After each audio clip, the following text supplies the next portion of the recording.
2025 సంవత్సరం అక్టోబర్ నెల 3వ రాశి మిథున రాశి. ఈ మిథున రాశి ఎట్లా ఉందో మనం చూద్దాం. ఈ మిథున రాశికి మరి రాశిలో గురువు ఉన్నాడు. ఈ గురువు వల్ల ఏమిటి ప్రయోజనం అనేది ఆలోచిస్తే గురువు బాగా లేడు. శుక్రుడు, కేతువు, మరి ఈ 2 గ్రహాలు తప్పితే ఈ మిథున రాశికి ఏ గ్రహాలు కూడా పూర్తిగా బాగా లేవు. దీనివల్ల వచ్చే ప్రయోజనం ఏమిటి? శుక్రుడు వల్ల వివాహం కావటానికి అవకాశం ఉంది. కేతువు వల్ల నీవు అందరితో మంచిగా మాట్లాడి నీ పనులు చేసుకుంటానికి అవకాశం ఉంది. జన్మంలో శుక్రుడు ఉండటం చేత, గురువు ఉండటం చేత విపరీతమైన ఖర్చు. నీ మాట సరిగ్గా ఉండదు. ఎవరి దగ్గర ఎట్లా మాట్లాడాలో అట్లా మాట్లాడటం నీకు మాట కుదరదు. ఈ మాట కుదరకపోవటం నిజంగా నీది మిథున రాశి అయితే చాలా ఇబ్బందికరంగా ఉంటుంది. కాబట్టి ముందు ఈ రాశి వాళ్ళు ఈ నవరాత్రులు వస్తున్నాయి. మరి సెప్టెంబర్ నెల 22 నుండి అక్టోబర్ 2వ తారీఖు వరకు దసరా నవరాత్రులు. ఈ రాశి వాళ్ళకి ఏ గ్రహాలు బాగా లేవు కాబట్టి ఈ దసరా 10 రోజులు కూడా అమ్మవారి పూజ చేయండి. పొద్దున పూట అమ్మవారికి పూజ చేస్తారు. మళ్ళీ సాయంత్రం పూట అలంకారం చేసి అమ్మవారికి పూజ చేస్తారు. కొంతమంది లలితా సహస్రం పారాయణ చేస్తారు. ఇవన్నీ కూడా అన్ని రకాల బాధలు పోవటానికి ఉపయోగపడేది. ఆ పని చేయటమే కాక మారేడు దళాలు తీసుకొని వెళ్ళి శివుడికి ఇవ్వండి. అట్లాగే చామంతి పూలు తీసుకొని వెళ్ళి, చామంతి పూలు అంటే చామంతిలో రకాలు ఉన్నాయి. గడ్డి చామంతి అంటారు. గడ్డి చామంతి పనికిరాదు. మంచి చామంతి ఎట్టా ఉంటుంది? పువ్వు చాలా చక్కగా గుండ్రంగా ఉంటుంది. గడ్డి చామంతి గడ్డిలాగా విరుచుకొని ఉంటుంది. మంచి చామంతి పూలు వచ్చే రోజులు. ఈ చామంతి పూలతోటి అమ్మవారికి పూలదండలు కట్టించి ఇస్తే దరిద్రం అనేది పోతుంది. వాటిని సువర్ణ పుష్పాలు అంటారు. ఇవాళ బంగారం పెరిగిపోతుంది. నీవు బంగారం కొనుక్కోవాలన్నా, ఐశ్వర్యం రావాలన్నా ఈ అమ్మవారికి చామంతి పూలతో దండ కట్టించవండి. మరి రోజు లలితా సహస్రం ఇంటోనైనా సరే కలశం పెట్టుకొని మరి చామంతి పూలతో అమ్మవారికి పూజ చేయండి. మీకు అన్ని విధాలా బాగా కలిసి వస్తుంది. అది కూడా కాక మీ రాశి బాగా లేదు కాబట్టి మీరు ఏం చేయాలి అంటే ఈ మిథున రాశి వాళ్ళు మరి డేట్ ఆఫ్ బర్త్ ద్వారా జాతకం చూపించుకోవటం చాలా మంచిది. తర్వాత అన్నిటికంటే ప్రధానం ఏంటంటే పూర్తిగా మనకు జాతకం బాగా లేనప్పుడు అన్నదానం ప్రధానమైంది. అన్నం దానం చేయటం చాలా విశేషం. అన్నదానం కాదు, అన్న ప్రసాదము అనాలి.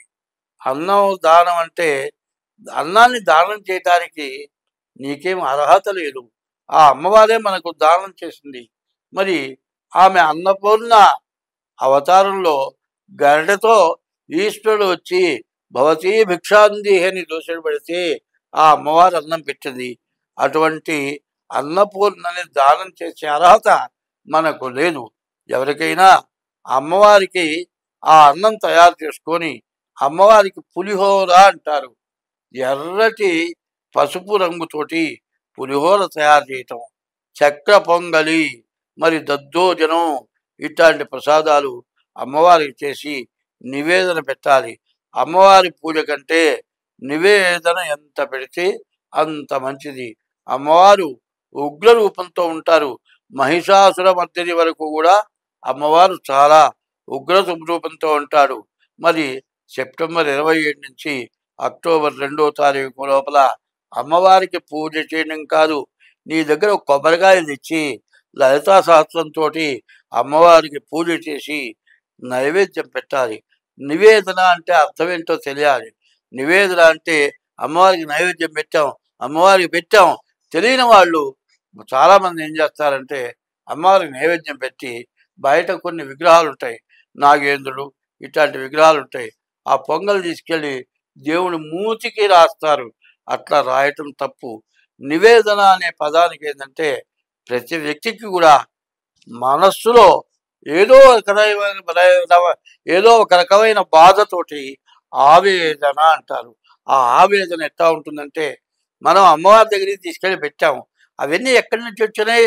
ఆ అమ్మవారు ఇస్తేనే. ఆ భూమిలో నుంచి వచ్చినవన్నీ కూడా లక్ష్మీ, పార్వతి, సరస్వతి ముగ్గురు కూడా ఆ భూమి యందే ఉన్నారు. వాళ్ళు మనకిస్తే దాన్ని వండుకొని తింటున్నాం.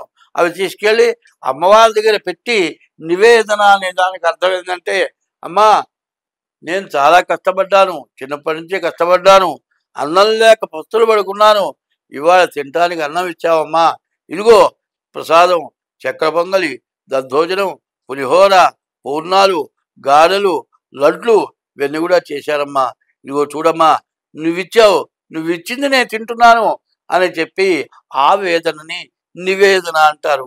ఇవన్నీ చెప్పుకోని తల్లి, నీవు ఇవ్వబట్టి నేను తింటున్నాను, నేను జీవిస్తున్నాను, నేను బతుకుతున్నాను, నీకు నేను పెట్టడం ఏంది, అందరికీ పెట్టే తల్లివి నువ్వు అని ఆమెకి ఆ ఆవేదన నివేదన చేసుకొని నన్ను, నా కుటుంబాన్ని, నా పిల్లల్ని, ఈ దేశాన్ని, 84 లక్షల జీవరాశుల్ని కూడా కాపాడే తల్లివి నువ్వేనమ్మా, నీవు నన్నెందుకు కాపాడవు అనే భక్తితో అమ్మవారికి అవి చూపించి ఎవరికైనా సరే ముందు పెట్టి తను తినాలి. అట్లా చేయటం ఆవేదన నివేదన అంటారు. తీసుకొచ్చి ఇవాళ నేను గుళ్ళో దేవుడికి పూజ చేయించాను, మరి పొంగల్ చేయించా, పులిహోర చేయించాను, నువ్వు చేయించేది ఏంటి, నేను చేయించాను అనుకోవటం అంతా అసంతృప్తి మాట ఇంకొకటి లేదు. మరి చక్ర పొంగల్ చేయాలన్నా, పులిహోర చేయాలన్నా, దద్దోజనం చేయాలన్నా ఆ బియ్యం కావాల్సిందేగా. ఆ బియ్యం ఎక్కడి నుంచి వచ్చినాయి? భూదేవత నుంచి వచ్చినాయి. ఇవన్నీ కాదండి, కాసిన నీళ్లు తాగాలి. ఆ నీళ్ళు ఎక్కడి నుంచి వచ్చినాయి? భూమిలో నుంచి వచ్చినాయి. ఆ భూదేవత అమ్మవారు. వినాయకుడిని పూజ చేశాం, మట్టితో వినాయకుడిని చేశాం, పూజ చేశాం, తీసుకెళ్ళి ఆ గంగలో గణపతిని గడిపాం. అమ్మవారి దగ్గర తీసుకెళ్ళి గణపతిని ఇచ్చాం. కాబట్టి ఆ గణపతిని పూజ చేసిన తర్వాత అమ్మవారి పూజ చేస్తున్నాం.